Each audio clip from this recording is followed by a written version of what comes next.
말씀은 출애굽기 14장 1절에서 14절, 구약성경 102페이지입니다. 출애굽기 14장 1절에서 14절.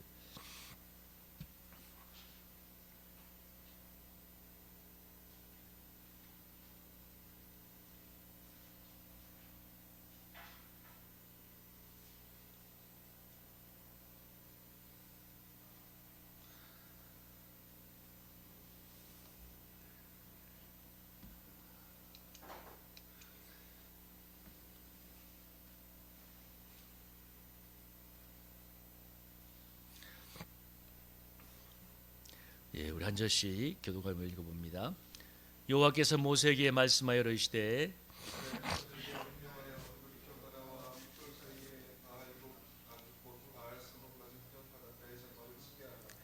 바로가 이스라엘 자손에 대하여 말하기를 그들이 그 땅에서 멀리 떠나 광야에 갇힌 바 되었다 하리라.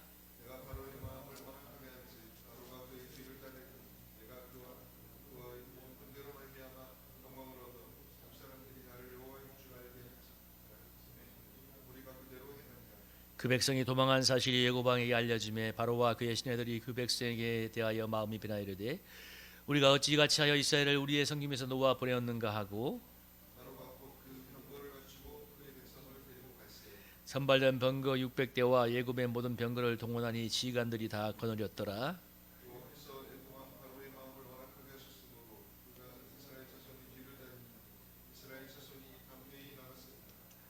예굽 사람들과 바로의 말들 병거들과 그 마병과 그 군대가 그들의 뒤를 따라 바알스본 맞은볕 바알롯 해변 그들이 장막친 데에 미치니라.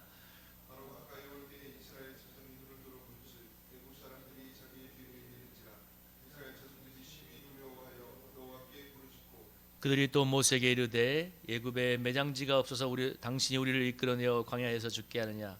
어찌하여 당신이 우리를 예굽에서 이끌어내어 우리에게 이같이 하느냐?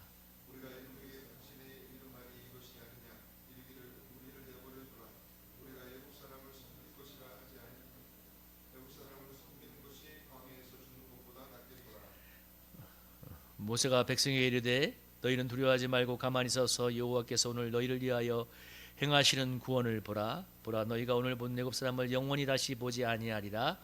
여호와께서 너희를 위하여 싸우시리니 너희는 가만히 있을지니라. 아멘. 우리 13절부터 14절 다시 한번 읽어볼까요? 한번 읽어보겠습니다. 시작. 모세가 백성에게 이르되 너희는 두려워하지 말고 가만히 있어서 여호와께서 오늘 너희를 위하여 행하시는 구원을 보라. 너희가 오늘 본 애굽 사람을 영원히 다시 보지 아니하리라. 여호와께서 너희를 위하여 싸우시니 너희는 가만히 있을지니라. 아멘. 오늘 말씀의 제목은 여호와께서 행하시는 구원을 보라입니다. 우리 옆에 있는 분과 힘차게 인사하겠습니다. 하나님이 우리의 구원이 되십니다. 이렇게 인사하겠습니다. 시작. 하나님이 우리의 구원이 되십니다. 아멘. 아마 이 본문의 말씀은 우리도 너무 많이 잘 알고 있고 또 세상에서도 이 영화가 몇 번 나왔기 때문에 10개라는 영화에도 나오고 몇 년 전에도 엑소더스라는 영화에도 나왔기 때문에 아마 이거 내용을 모르시는 분은 아무도 없을 거예요. 너무나 유명하고 세상 사람들도 너무나 잘 알고 있죠. 아마 세상 사람들도 교회 다니지 않아도 이 사건은 아마 알고 있지 않을까, 그죠?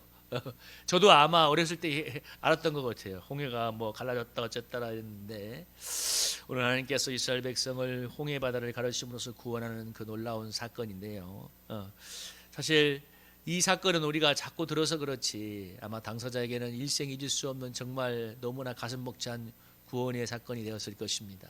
왜냐하면 뒤에는 애국 군대가 쳐들어오고 있고 앞에는 홍해 바다가 이렇게 넘실거리고 있는데 바다가 갈라지는 기적을 통해서 하나님께서 구원을 행하셨을 때 정말 믿을 수 없는 상상할 수 없는 일들이 벌어졌잖아요.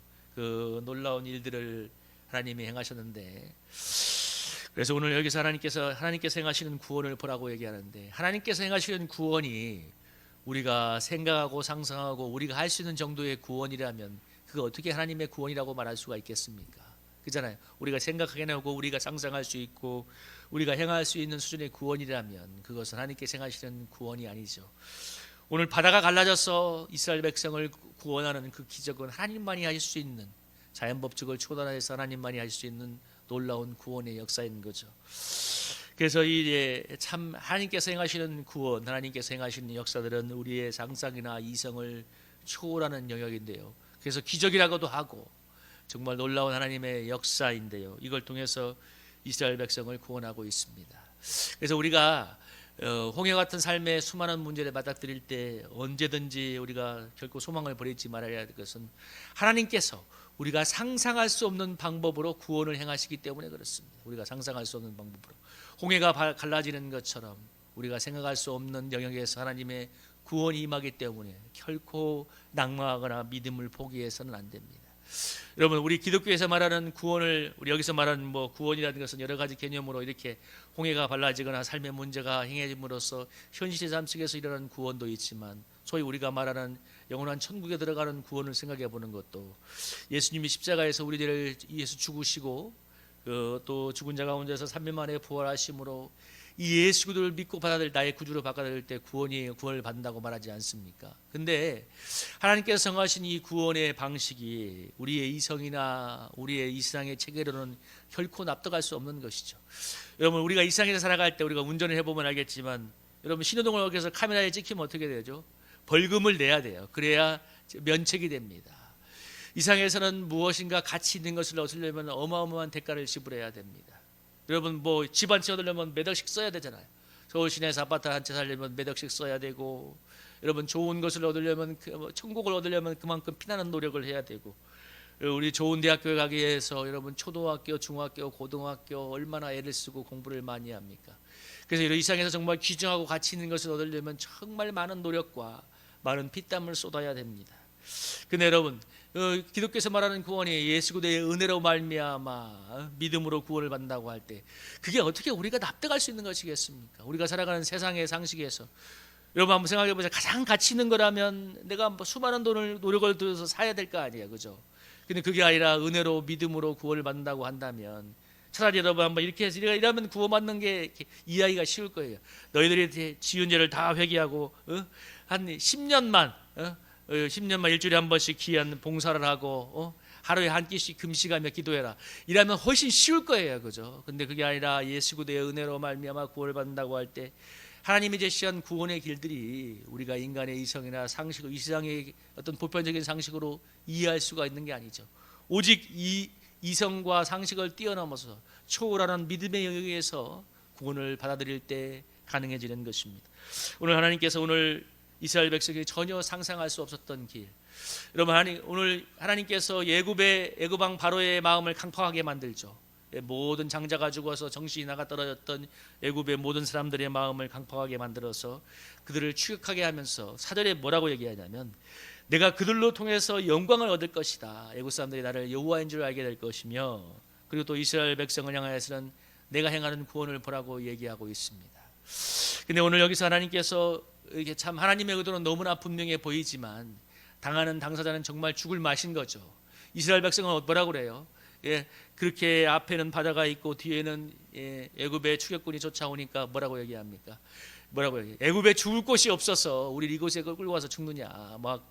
너 여기 성경에 뭐라고 하냐면 10절에 보니까 심히 두려워하여 여호와께 부르짖고, 11절에 애굽에 매장지가 없어서 광야에서 우리를 죽게 하냐고 이렇게 두려워하며 울면서 절망하고 있습니다. 뭐예요? 정말 최강의 애국 군대가 도끼가 바짝 올라서 장자가 다 죽었으니 얼마나 도끼가 올랐겠어요. 그동안 여호와라든지 뭔지 아는 신한테 당한 거 생각하면 이 분풀이를 내고 우리가 광야에서 살 것이다 하면서 이스라엘의 남자의 씨를 말리고 내가 나머지는 다 잡아가겠다고 하고 쫓아오고 있고, 앞에는 바다가 있을 때 그 성경은 심히 두려워하여 부르짖었다고 얘기합니다. 여러분이나 저나 이게 지금 성경에 적혀 있고 내 사건이 아니기 때문에 이렇게 웃으면서 아니면 그냥 상상을 해볼 수 있는 것이지만, 만약에 이 시간 이 장소에서 내가 당사자가 되었다면 저나 여러분은 뭐라고 할까요? 우리도 비슷하지 않았겠어요? 정말 바다를 바라보고 뒤를 바라보고 그야말로 온 사람들이 다 패닉이 되어가지고 울부짖으면서 모세를 보고 그럴 거 아니에요. 그러니까 좀 가만 설치지 말고 가만히 좀 있지. 우리를 이제 어떻게 할 거야? 우리 다 끌어내려 가지고 설치지 좀 말고 가만히 좀 있지. 모세가 처음 했던 그 일이 또 벌어지지 않겠습니까? 모세가 가서 바로를 만나니까 바로가 콧방귀도 안 뀌면서 너희들이 지금 살만하니까 이렇게 또 얘기를 하는구나 하면서 더 많은 짐을 지어주잖아요. 모세가 이렇게 원망을 듣고 하나님을 삿대질하며 원망하였을 것입니다. 근데 여기서 중요한 게 뭐냐면 하나님께서 그들에게 제일 먼저 한 것이 뭐냐면 그렇게 두려워하고 그렇게 막 절망하는 그들에게 했던 것은 뭐냐면 모세를 통해서 하나님의 말씀을 전하는 것입니다. 뭐라고 합니까? 두려워하지 말고 여호와께서 행하시는 구원을 보라. 다시는 애굽 사람을 보지 않을 것이다. 여호와께서 너희를 위하여 행하시니 너희는 가만히 있을지니라. 이렇게 하는 약속의 말씀을 들려주는 겁니다. 하나님께서 이스라엘 백성 보고 너희들이 불평한 거 다 회개하고 한 끼 금식하면 바다 갈라줄게 이렇게 하지 않았어요. 가만히 있어 내가 행하는 구원을 봐라. 이렇게 말씀하고 있습니다. 중요한 건 뭐냐면 하나님께서 이 기적을 행하시기에 하나님의 약속의 말씀을 먼저 들려준다는 것입니다. 오늘 하나님께서 모세를 통하여 무엇이에요? 두려워하지 말고 여호와께서 행하시는 구원을 보라고 먼저 약속의 말씀을 던져주고 있습니다. 그리고 모세를 통해서 바다를 가르침으로써 이렇게 바다가 갈라지는 기적을 행하고 있는데요. 여러분 우리가 여기서 제일 먼저 한번 생각해 볼 게 뭐냐면 하나님께서 이러한 이렇게 기적을 행하셨지만 제일 먼저 이스라엘 백성에게 전했던 말이냐면 두려워하지 말고 가만히 서서 여호와께서 행하시는 구원을 보라고 너희는 가만히 있으라고 이렇게 초청하고 있다는 것입니다. 여러분 한번 생각해 봐요. 너무 당연하지 않아요? 막 두려움에 떨어서 막 절절절 끓고 우리가 곧 죽을 것 같아서 막 망할 것 같아서 뒹굴뒹굴 뒹굴어도 시원찮판에 하나님께서는 가만히 서서 내가 행하는 구원을 바라보라고 합니다. 안 그래도 힘들어 죽겠는데 더 힘들게 하는데 가만히 서서 근데 이것만큼 위대한 구원의 초청이 없습니다. 여러분 우리는 홍해가 다가오면 우리도 비슷하잖아요. 이리 뛰고 저리 뛰고 이거 해보고 저거 해보고.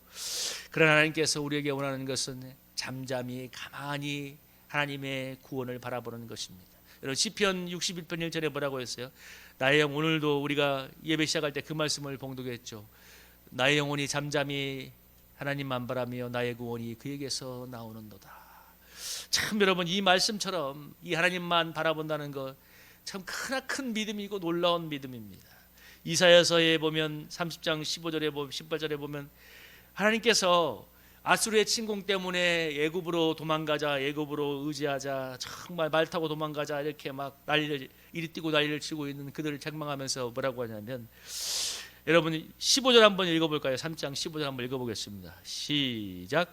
주 여호와 이스라엘의 거룩하신 이가 이같이 말씀하시되 너희가 돌이켜 조용히 있어야 구원을 얻을 것이요 잠잠하고 신뢰하여 힘을 얻을 것이거늘 너희가 원하지 아니하고. 여러분 하나님께서 책망해요.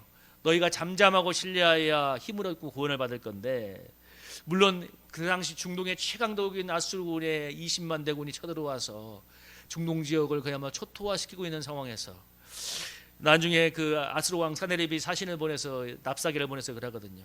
야 너희의 중동의 어느 나라가 어느 나라에 그들이 섬기는 신이 너희를 구하는 것을 받느냐. 너희가 섬기는 여호와도 너희를 구원하지 못하다니까 항복해라.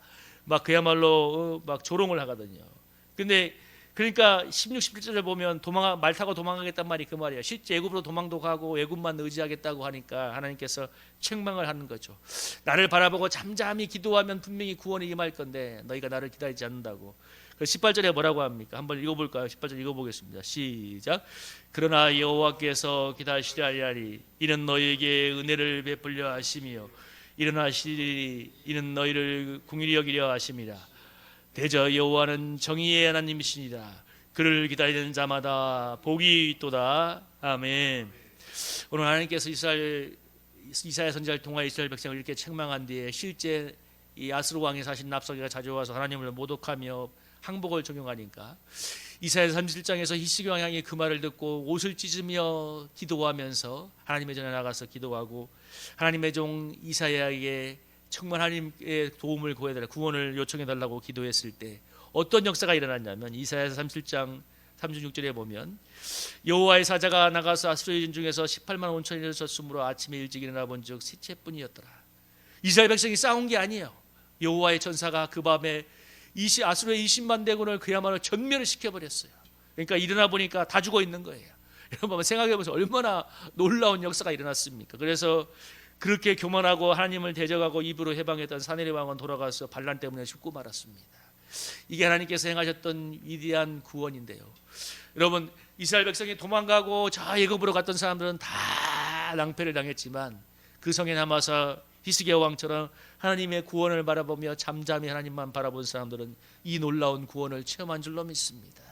여러분 하나님께서 우리에게 정말 원하는 것은 홍해가 왔을 때, 정말 어렵고 힘든 상황이 왔을 때 뭐 이리 뛰고 저리 뛰고 막 애쓰고 힘쓰는 것도 아예 필요하지 않는 것은 아니지만 가장 우리에게 원하는 것은 잠잠히 하나님의 구원을 기다리는 것인 줄 믿으시기 바랍니다.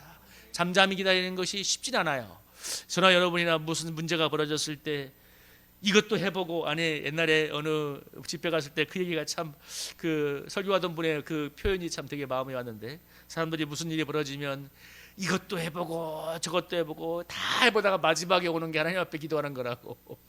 다 해본 다음에 돌고 다 해봐서 마지막에 안 되겠다 하나님께 기도. 근데 거꾸로 말하면 뭐예요? 하나님이 그때까지 기다린 거 아닐까요? 하나님이 도우시면 되는데 이것도 해보고 저것도 해보고 난리를 치니까 잠잠히 하나님만 바라보며 정말 믿음으로 하나님을 기다리고 기도하기를 기다린 건 아닌지 모르겠습니다. 오늘 하나님께서 두려워하는 그들을 향하여 두려워하지 말라고 얘기하고 가만히 서서 여호와께서 행하시는 구원을 보라고 얘기합니다.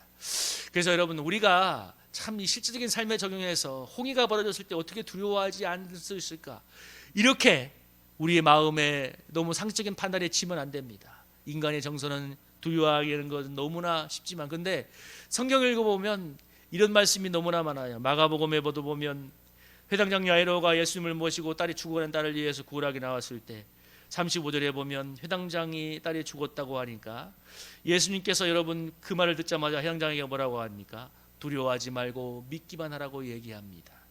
그리고 회당장에 들어가서 그 회당장의 딸을 고칠 때 40절에 보면 그들이 비웃더라. 그 딸이 살아날 거라고 얘기하는 예수님의 말씀을 비웃는 사람들을 다 내보내고 아이의 부모와 자기의 함께한 자들 세 제자만 데리고 들어가서 회당장의 딸을 살리는 장면이 나옵니다. 여러분 딸이 죽었다는 소식을 듣자마자 예수님이 뭐라고 했어요? 두려워하지 말고 믿기만 하라고 말씀하십니다. 여러분 오늘 주님께서 우리에게 정말 요청하시는 것은 뭐냐면 홍해가 이렇게 몰아치는 상황에서도 우리가 생명의 말씀을 먼저 듣기를 원한다는 것입니다.